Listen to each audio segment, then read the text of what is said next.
Mireille devant ses parents ne connaissait pas par où commencer, tellement ce qu'elle vivait lui semblait invraisemblable.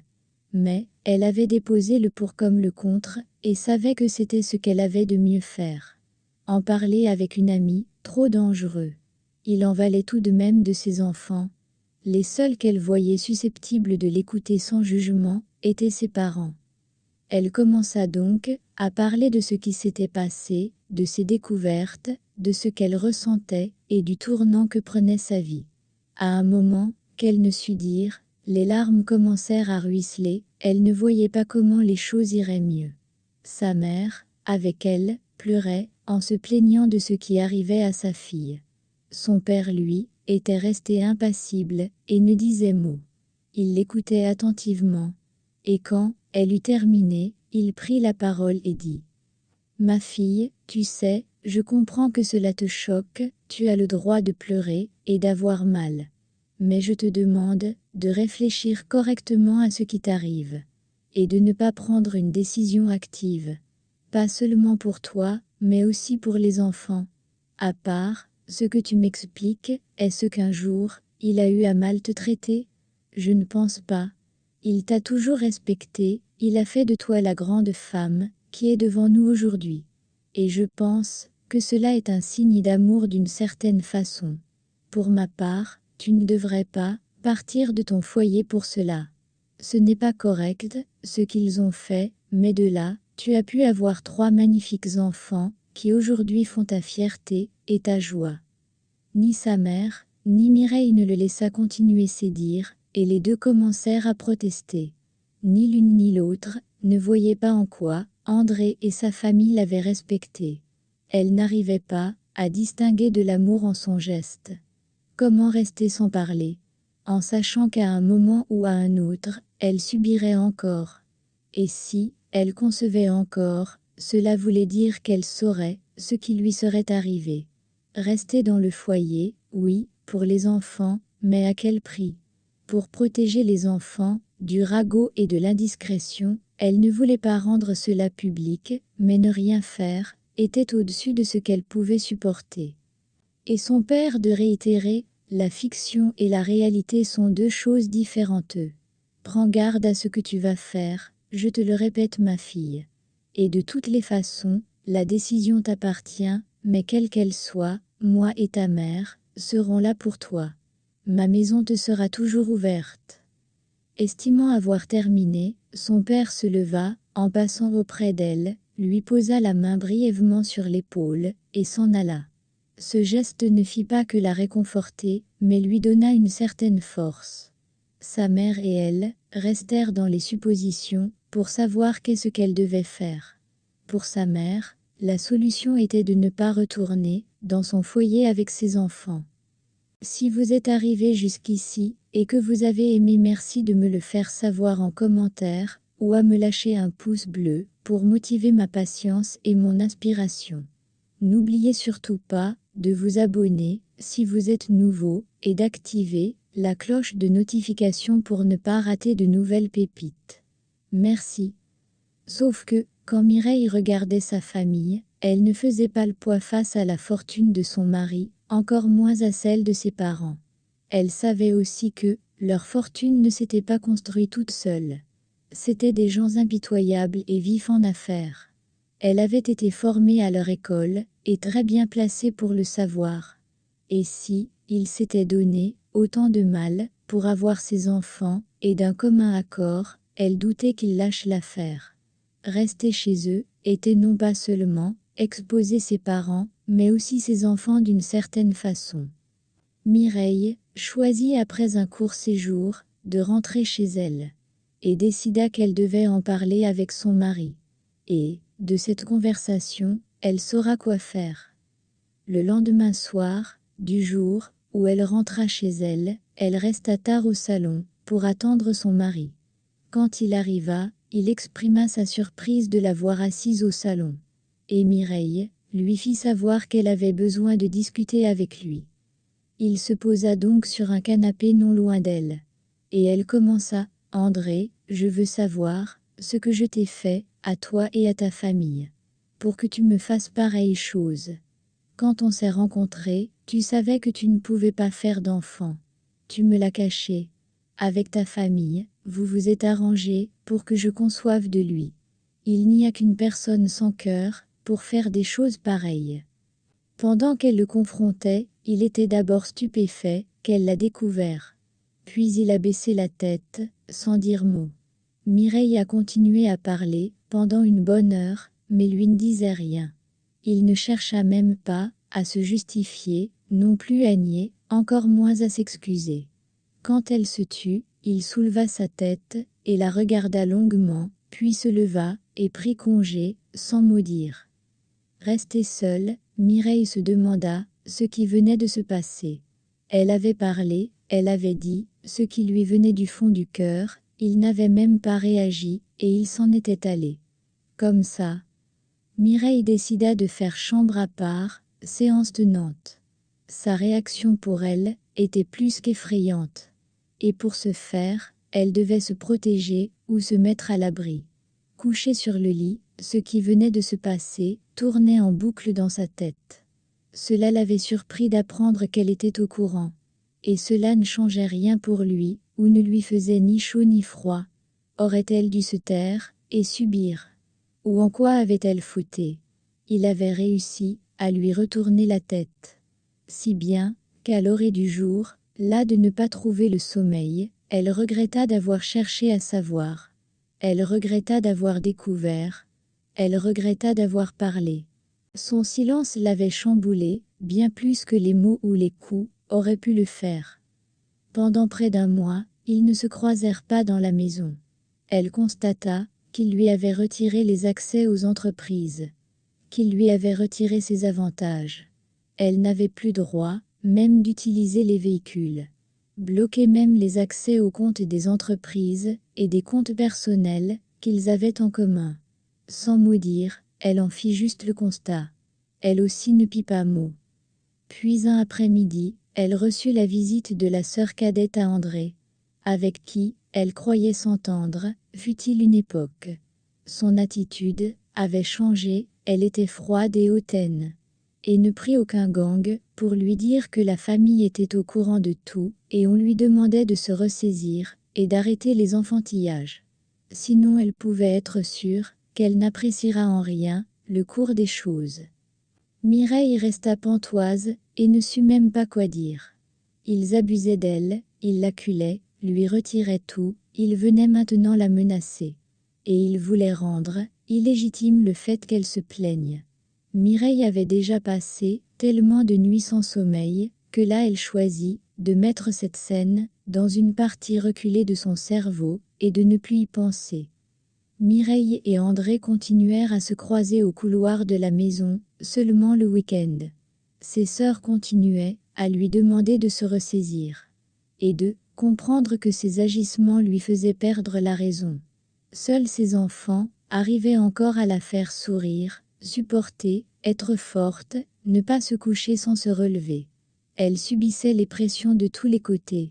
Ils avaient réussi à légitimer ce qu'ils avaient fait, jusqu'à ce qu'elle portait même la responsabilité du fait que leur frère n'arrivait pas à procréer. Ils soutenaient leur frère dans la bêtise, au détriment de l'enfant, de quelqu'un d'autre. Mireille subissait l'injustice, sans plus se plaindre et sans dire un mot. Elle restait juste là, comme un poteau dans la maison, avec pour seule activité faire grandir ses enfants, en voulant préserver autour d'eux un semblant de paix. Puis les menaces cessèrent d'un coup, après une certaine période. Ce silence l'alerta. Elle savait que ce n'était que ce doux silence qui précédait la tempête. Et Mireille avait raison. Car quelques jours après, à la maison, elle se leva un matin, et c'était l'effervescence. Des prestataires de réception, dont auparavant, elle louait le service, étaient à pied et main d'œuvre. Elle n'eut même pas le courage de demander ce qui se préparait. Comment aurait-elle pu justifier qu'elle ne sache rien de ce qui se passait chez elle, sans exposer sa situation ou même provoquer de la pitié? Mireille préféra se retirer dans sa chambre avec ses enfants. C'est Sarah, avec son naturel d'enfant, qui l'informa de la venue d'une nouvelle maman dans la maison. Que l'une de ses tantes et leur père, lui en avaient parlé. Bien qu'elle pensait être préparée à toutes les éventualités, cette nouvelle lui fendit le cœur en deux. Il voulait l'anéantir en fait, comme un pouls, l'écraser. Pendant un temps, elle se disait que cela n'était que passager, que pour le bien des enfants, et que peut-être que si, un jour, il l'avait déjà aimée, ils auraient pu trouver un terrain d'entente, trouver de nouvelles bases pour leur couple, prendre un nouveau départ, et les choses auraient repris. Elle l'avait juste voulu, qu'il reconnaisse avoir mal fait, qu'il s'excuse, qu'il justifie son acte, qu'il la rassure. Mais elle savait aujourd'hui qu'elle ne pouvait rien créer. Même dans les saintes Écritures, c'est à la quête de cette même affection que Samson s'était fait raser les cheveux. Elle devait donc aussi y faire face. Elle pouvait peut-être, dès à présent, penser à autre chose pour son futur à elle, se dit-elle intérieurement. Toute l'après-midi, les cris de joie, de célébration et réjouissance se firent entendre. À un moment, une de leurs tantes vint chercher les enfants pour qu'ils puissent être présentés aux nouveaux membres de la famille. Elle ne se garda pas de lui glisser, l'air de rien, qu'elle avait été prévenue. Restée seule, Mireille trouva judicieux de ne pas rester dans cette atmosphère et décida d'aller passer la nuit chez ses parents. Le lendemain, quand elle revint dans la concession, elle vit une jeune femme très belle, assise au salon, une tasse de thé à la main. Elle était très distinguée, élégante, et avait de la tenue. Mireille et elle étaient diamétralement opposées dans le style. Pendant que Mireille avait un style très naturel, la dame était tout artifice, mais elle n'en demeurait pas moins très belle. Mireille, ayant observé une minute d'attente, tenue debout sur place, sans mot dire, ne sachant pas l'attitude adéquate à observer. C'est la dame l'ayant remarqué, qui lui demande avec un regard interrogateur, « Vous désirez ? Si vous êtes arrivé jusqu'ici, et que vous avez aimé, merci de me le faire savoir en commentaire, ou à me lâcher un pouce bleu, pour motiver ma patience et mon inspiration. N'oubliez surtout pas de vous abonner, si vous êtes nouveau, et d'activer la cloche de notification pour ne pas rater de nouvelles pépites. Merci. » Et Mireille n'appréciant pas le ton utilisé, à dessein. Les cadres photos d'elle et des enfants balissaient encore les murs, donc il était juste impossible qu'elle ne l'a pas reconnu. Elle lui répondit. « N'avez-vous pas été informé qu'une femme vivait ici, avant vous ? Comprenant qu'à cette allure, elles ne seront jamais d'accord. » Elle avait sûrement le crâne bourré, par beaucoup de mensonges.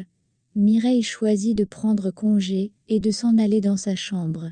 Les réflexions de Mireille ne lui menaient qu'à une seule conclusion, elle devait mettre un terme à ce mariage, repartir de zéro. Laisser tout derrière elle. Le seul problème était que, depuis le fameux soir, où elle avait confronté André, il ne s'était plus jamais adressé la parole. Ils se croisaient, mais sans rien se dire. Elle ne savait pas quoi faire, avec ses enfants. La présence de la femme ne présageait vraiment rien de bon pour elle. Mireille avait une fois de plus raison. André et Sonia faisaient tous pour lui montrer comment ils croquaient leur amour en pleines dents. Il s'arrangeait à ce qu'elle soit au courant, dans le fond de sa chambre, où elle se cachait pour ne plus rien voir, de tout leur programme, excursions, restaurants, voyages en amoureux, réunions familiales. Il la faisait savoir d'une manière ou d'une autre. N'en pouvant plus, après toute une nuit à écouter leur ébat, elle décida de prendre les enfants et de s'en aller. D'abord chez ses parents, le temps de trouver ce qu'elle ferait ensuite, ne serait-ce que pour sa santé mentale. De bonne heure, alors que personne n'était encore debout, comme une voleuse, elle apprêta les enfants et prit la route. À peine était-elle arrivée, avec les enfants chez ses enfants, qu'elle vit débarquer André, sa femme, et sa sœur. Faisant fi des parents de Mireille, ils l'adjoignirent de leur remettre les enfants, en lui précisant qu'ils restaient et demeuraient leur propriété. Si elle voulait partir, que personne ne la retenait, mais les enfants non. Mireille resta tétanisée sur place, et manqua quoi dire, quand on lui arracha le bébé des mains. Elle ne voulait pas pleurer, mais les larmes coulèrent, sans qu'elle ne puisse les arrêter. La voix de sa mère la souffla, de rentrer dans son foyer, en ajoutant que beaucoup de femmes subissaient en silence dans leur ménage, pour leurs enfants. Elle ne sait pas si elle saurait supporter vivre sans eux. Malgré, Mireille dut donc retourner chez elle, en comprenant que le mal était profond, et que se sortir de ce guêpier ne sera jamais facile. Elle n'aura jamais raison face à eux. Il ne s'était pas gardé de lui rappeler en aparté qu'elle n'était même pas consciente, au moment de leur conception. Pour aujourd'hui vouloir s'octroyer tous les droits, le moral dans les chaussettes, inondée de honte, elle rentra dans sa chambre, telle une reprise de justice dans sa cellule. Dans sa cage dorée, Mireille vécut tout type d'humiliation, pendant des jours et des jours. Elle était la principale cible de Sonia, qui quand elle la voyait, elle lui rappelait sa légèreté, son indécence et son infidélité envers son mari adoré. La réaction de Mireille n'était que de rire de sa naïveté, sans la contredire. Mireille passait le plus clair de son temps, sans plus jamais mettre les pieds hors de la maison, dans sa chambre, au fond de son lit, avec pour seul réconfort ses enfants, qui passaient de temps en temps lui faire un coucou. Jusqu'au jour où elle apprit par le plus grand des hasards que Sonia avait un retard. Bizarrement, cette nouvelle la réjouit, plus que tout, et lui mit comme un petit baume sur son cœur meurtri. Car elle n'était plus seule dans ce cas. Elle aussi pourrait ressentir ce que ça faisait. Comme par magie, la nouvelle la requinqua, lui donna la force de se remettre debout et d'essayer d'avancer. Ce qui la motivait était le fait qu'elle refusait que quand Sonia découvrirait le pot aux roses, qu'elles se retrouvent ensemble dans cet état de dépression. Chacune devait y aller à son tour. C'était méchant de sa part de le penser, mais il en avait tellement fait baver, que ce n'est que cela qu'elle avait offrir, l'aigreur à l'état pur. Dans les prochaines publications, on comptera la suite de l'histoire. Merci. Si vous êtes arrivé jusqu'ici, et que vous avez aimé, merci de me le faire savoir en commentaire, ou à me lâcher un pouce bleu, pour motiver ma patience et mon inspiration. N'oubliez surtout pas de vous abonner, si vous êtes nouveau, et d'activer la cloche de notification pour ne pas rater de nouvelles pépites. Merci.